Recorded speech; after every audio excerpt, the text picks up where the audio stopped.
Before we begin, check out my Indiegogo for my character Methgator. I have 4 posters available as preliminary merch while I hammer out Issue 1 story. The goal is to raise awareness for the character and raise funds for a quality Issue 1 cover. Thanks! Hey guys, welcome to Black Angus Reviews. On my way to the comic store, I'm going to get 3 Jokers and review it for you. So look forward to that later tonight. I meant to react to this maybe in a stream with some people, but I couldn't coordinate with anyone in time along with the topics.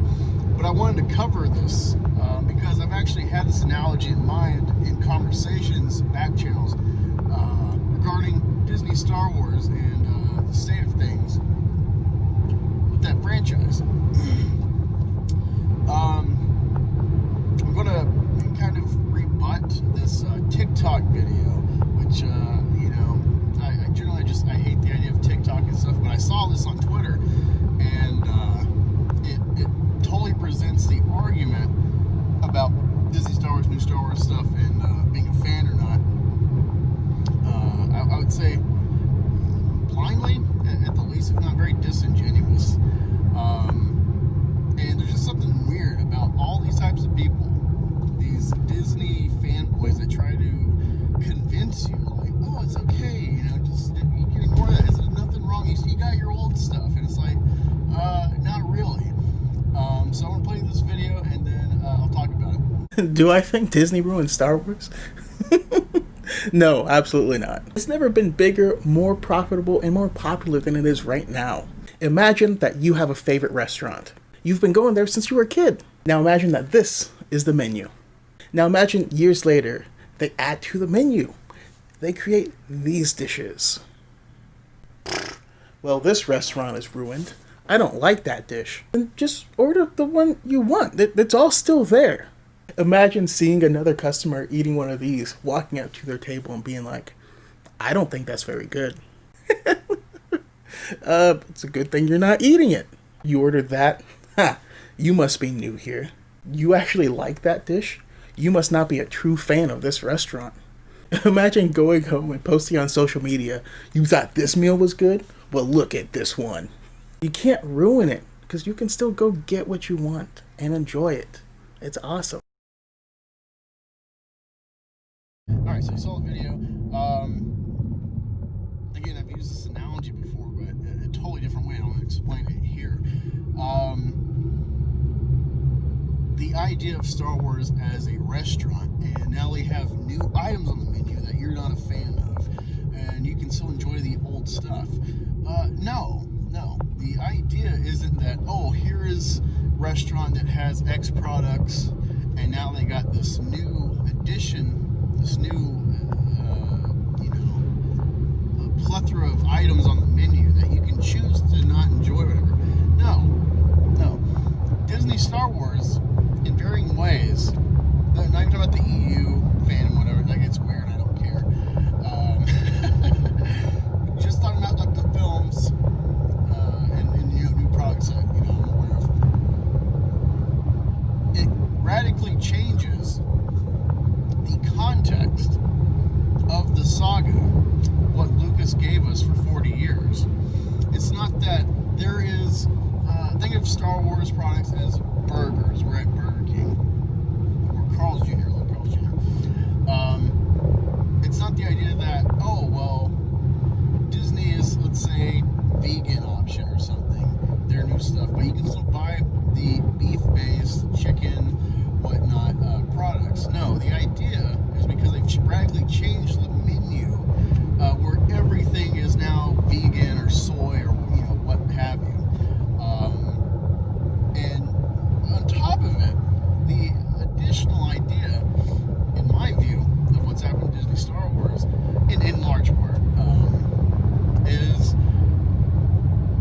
these burgers that you like. Well, they've changed the menu. The context now, like, it's made everything soy or fit this new canon that's expanded and diluted corporately. Not only do they do that, but they got, Asian girl chef, or they got the manager as a woman, with the totally different mindset and a direction for that restaurant. And when you don't like it, they use these diversity shields to be like,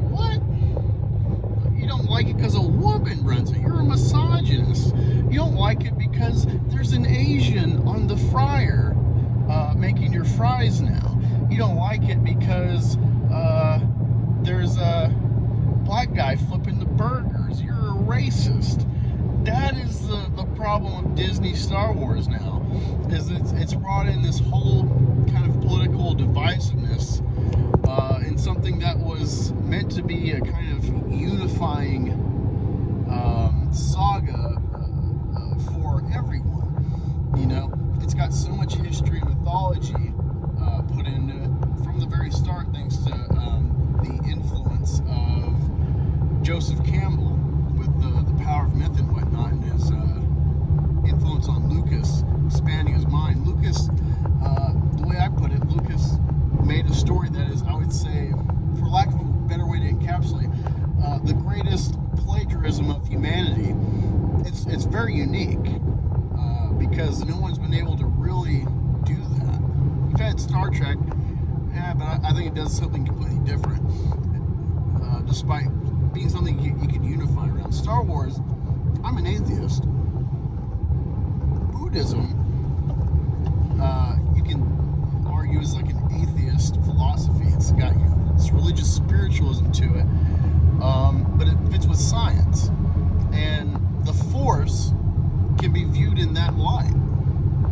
It can be a kind of a parallel of how to interpret the world through allegory and through myth, and to carry on these ideas. Or you can be a Christian and see the Force and its worshippers or practitioners in the Jedi as a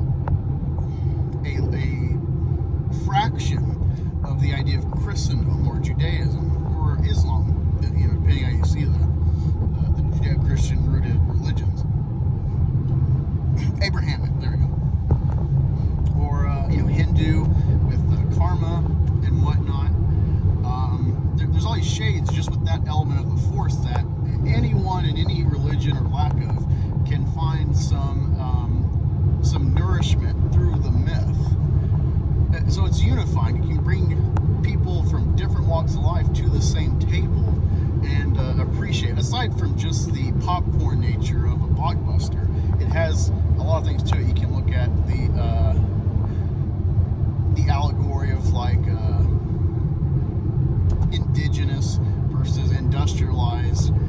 You can see it as cowboys and Indians in a way, or colonizers, or you can see it through the vein of tyrannical empire versus a revolutionary force, the French Revolution, the American Revolution, or what Lucas channeled in a very subtle way with that same idea, Viet Cong versus the American imperialistic narrative. You can view it through that lens if you want. Those are just a couple things that make Star Wars great.